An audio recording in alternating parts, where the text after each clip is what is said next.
আপনাকে বাংলাদেশে গেলে একটা লোক যদি পিছন থেকে গুলি করে, ওই লোকটা সালাউদ্দিন, ওই লোকটা আমির চৌধুরী, ওই লোকটা গোরছাদক আব্বাস, ওই লোকটা আব্দুল আওয়াল মিন্টু, ওই লোকটা আমানুর রহমান, ওই লোকটা ফজা, ওই লোকটা ইসলাম।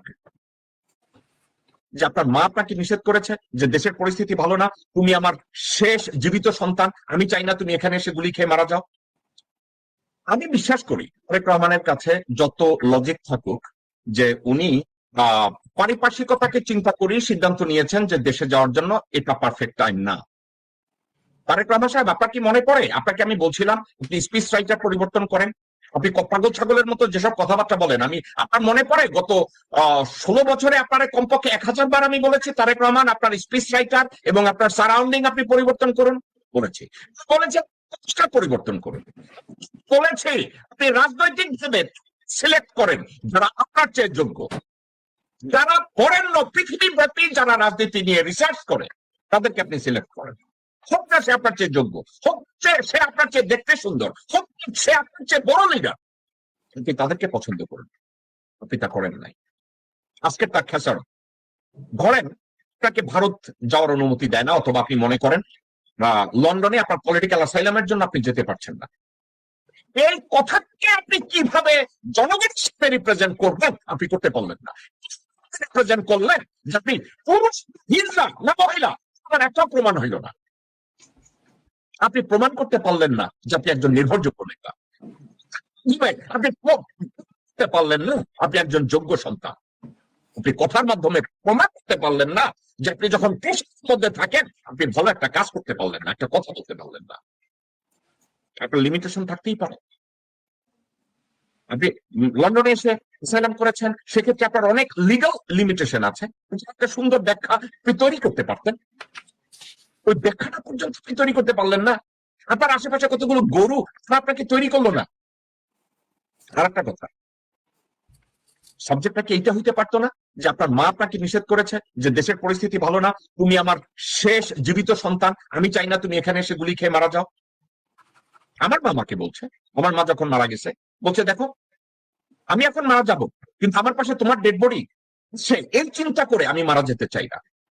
কথাটা কি এভাবে আপনি বলতে পারতেন না? অর্থ কি জানেন? আপনার চারপাশে যাদেরকে আপনি রেখেছেন এরা আপনার বোঝা, এরা আপনার বার্ডেন। তাদেরকে ঠান্ডা মাথায় আমি বলি, মা যখন একবার চলে যায় আর ফিরে পাওয়া যায় না রে ভাই। আমি প্রতিদিন স্বপ্ন দেখি, আমি যদি আমার মায়ের সাথে একটু কথা বলতে পারতাম। আমি প্রতি রাতে ঘুমানোর আগে আমি আল্লাহ আল্লাহ করি, স্বপ্নে যদি আমার মাকে একটু দেখতাম। আর সেই মা আপনার জীবিত আছে, আপনি বলছেন আপনি সিদ্ধান্ত নিতে পারছেন না। আর একটা কথা, আমার ধারণা আপনি পলিটিক্যাল অ্যাসাইলামের জন্য আপনি দেশে যাচ্ছেন না। এবং তার চেয়েও আরো কয়েকটা বিষয় আমি বলি, আপনি বিএনপির অনেক নেতাকে আপনি ভয় পান। গোরখত আব্বাস আপনাকে ইন্টারপ্রিটেট করে, এবং আব্বাসের খুনিদের আপনি প্রচন্ড ভাবে ভয় পান। আপনি ফালুকেও ভয় পান, মোসাদ্দেক ফালু, এবং ফালুর ভাই নুরুকেও আপনি ভয় পান। আপনি আব্দুল আওয়াল মিন্টুকে ভয় পান, আপনি আমানুল্লাহ আমানকে ভয় পান, আপনি সাদেক হোসেন খোকা ছেলে ইশরাককে পর্যন্ত আপনি ভয় পান। কেন ভয় পান জানেন? তারা সবাই আপনাকে জয় বাংলা করে দিতে পারে। আপনি নিজে চিন্তা করেন, আমার মাকে হাজতে ঢুকাইছে, একটা লোককে আমি রাস্তায় নামাইতে পারি নাই, আমি গেলে আমার তো ঠ্যাং ভেঙে দিবে। আর্মি আমার 5টা ভাঙ্গা দিছে, আমার শরীরের 10টা হাত ভাঙ্গা দিছে, এবার দেশে গেলে আমার গলা কাটবে। কিন্তু ডক্টর নওশাদের কথাটাকে আমি অ্যাভয়েড করতে পারিনি। একটা মানুষ যখন কঠিন অবস্থার মধ্যে পড়ে, হার্ডশিপের মধ্যে থাকে তখন সে ভালো সিদ্ধান্ত নেয়। কিন্তু চাপের মধ্যে থেকে আপনি সিদ্ধান্ত নেয়ার মতো পরিপক্ক রাজনীতিবিদ হিসাবে আপনি গড়ে ওঠেন নাই। আমার কষ্ট লাগে, আপনার মা মারা যাচ্ছে, আপনার মা আমার মা, মা তো মা, তার মা কে যদি আমি কম্পেয়ার করি অন্য কোনো মায়ের সাথে ভুল হবে। আপনার মা বাংলাদেশের ইতিহাসের বহু কিছু সাক্ষী। আপনার মা বাংলাদেশের রাষ্ট্রীয় ভাবে বহু গোপনীয়তা ওনার মাথায় আছে, ওনার মনে আছে, ওনার ব্রেইনে আছে, ওনার সফলতা আছে, ওনার ব্যর্থতা আছে, ওনার অদূরদর্শিতা আছে। সবকিছুর মধ্যে বাংলাদেশের জনগণ ওনার মধ্যে এমন কিছু দেখেছে যেখানে দেশপ্রেম দেখেছে। ওই দেশপ্রেমটার জন্য আপনার মাকে নিয়ে আমার কথা বলি।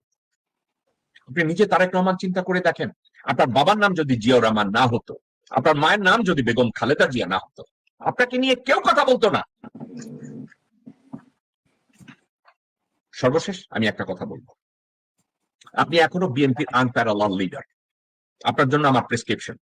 আমি জানি আমার এই প্রেসক্রিপশন শুনে ডক্টর নওশেদ গোসা করবে, ইঞ্জিনিয়ার জিয়া গোসা করবে, অ্যাডভোকেট মামুন গোসা করবে, কিন্তু তারপরে আপনার জন্য আমার প্রেসক্রিপশন।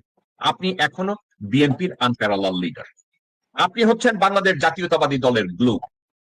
এই দলটাকে একত্রে রাখার জন্য, শহীদ রাষ্ট্রপতি জিয়াউর রহমানের স্বপ্নকে বাস্তবায়ন করার জন্য অনতি বিলম্বে ভারতপন্থী প্রত্যেকটা কুত্তার বাচ্চাকে দল থেকে বহিষ্কার করতে না চান, তাদের কার্যক্রমের উপরে আপনি ব্যান দিয়ে দেন। সালাউদ্দিনকে ছাড়ান, ও বিএনপি সাওয়া, ওই দেশের রয়ের দালাল, হচ্ছে ভারতীয় দালাল, হচ্ছে সার্থাল। আপনাকে বাংলাদেশে গেলে একটা লোক যদি পিছন থেকে গুলি করে, ওই লোকটা সালাউদ্দিন, ওই লোকটা আমির চৌধুরী, ওই লোকটা দেশাদক আব্বাস, ওই লোকটা আব্দুল আওয়াল মিন্টু, ওই লোকটা আমানুল্লাহ আমান, ওই লোকটা ফজা, ওই লোকটা ইসলাম।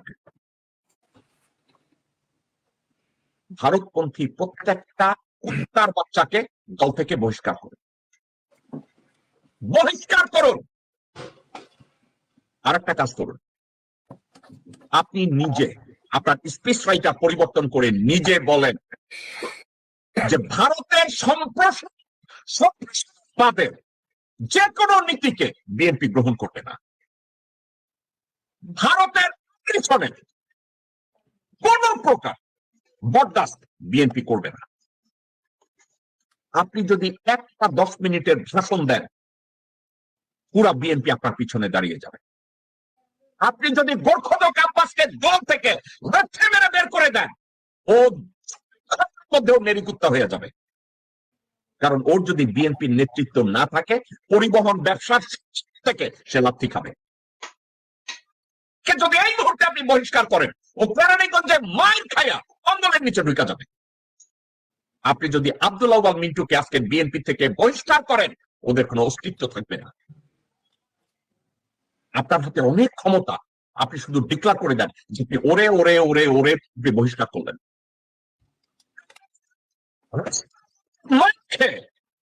বিড়বিড় করবে আপনার পিছনে। 2, আপনার জন্য আরেকটা সাজেশন। এই মুহূর্তে আপনি বলেন যে আপনার দেশে না যাওয়ার পিছনে আপনার লজিক কারো কাছে জিজ্ঞাসা করেন না, মন থেকে আপনি বলেন আমি এর জন্য চাই না। আপনার যদি ব্রিটিশ অ্যাসাইলামের জন্য আপনি যদি ওখানে না যান, যেহেতু আমি লিগাল প্র্যাকটিসে আছি, আমি জানি আপনার ওখানে কিছু লিগাল ইস্যু আছে, এটা আপনি বলতেই পারেন। কিন্তু একটা কথা, অ্যাগেইন, রাজনীতি যারা করে তারা সবসময় রিস্ক নেয়। আপনার বাবা জীবনের বড় রিস্ক নিয়েছিল আপনার মাকে এবং আপনার ভাইকে সহ, দেশের জন্য রিস্ক নিয়েছে। আপনি ওটা করে দেখেন। এবং আপনার আশেপাশে তল্পি বাহক কুত্তার বাচ্চাগুলো, হুমায়ুন একটা ক্যান্সার, আমির খসরু মাহমুদ চৌধুরী আপনার জন্য ক্যান্সার, সালাউদ্দিন আপনার জন্য ক্যান্সার, আমানুল্লাহ আমান আপনার জন্য ক্যান্সার, আমির খসরু মাহমুদ আপনার জন্য ক্যান্সার, সামা ওবায়েদ আপনার জন্য ক্যান্সার, রুমিন ফারহানা আপনার জন্য ক্যান্সার, মিন্টু আপনার জন্য ক্যান্সার। এই ক্যান্সার গুলোকে আপনি শরীরে রেখে আপনি টাইলানল খাবেন আর ঔষধ খাবেন, মনে করবেন আপনি সুস্থ। আপনি একটা বোকা। আমি গতকালকে বলেছি, হাওয়া ভবনের আপনার ট্র্যাক রেকর্ড ভালো না। বিএনপি 2 বারের ক্ষমতায় এসে আপনারা যা করেছেন তার ট্র্যাক রেকর্ড ভালো না। তারেক সাহেব, আপনি এবং আপনার মা ওই লোককে সেনাপ্রধান বানাইছেন, যেই লোক আপনার বাপকে খুন করতে চেয়েছে, তার খালেদ মোশাররফ। আমরা তারেক সিদ্দিকীকে গালি দেই না, রেহানার দেবর তারেক সিদ্দিকীকে গালি দেয় আর্মিটা ধ্বংস করছে। আপনার মামা ইস্কান্দার শুয়োরের বাচ্চা বাংলাদেশ আর্মিকে ধ্বংস শুরু করেছে। গত সপ্তাহে 2 সপ্তাহ আগে দেখছি আপনার মা বসলে কইরা শাহিদ ইস্কান্দারের বউরে নিয়ে ক্যান্টনমেন্টে গেছে। মানুষ শিখে, ভুল থেকে মানুষ শিখে, আপনারা শিখেন না। মানুষ ভুল থেকে শিখে যে এই ভুল আর করা যাবে না, কিন্তু আপনারা শিখেন না। শাহিদ ইস্কান্দারের বউরে দেখলাম ওয়াকারের পাশে দাঁড়ানো, আপনার মুখে দিয়ে দাঁড়ানো।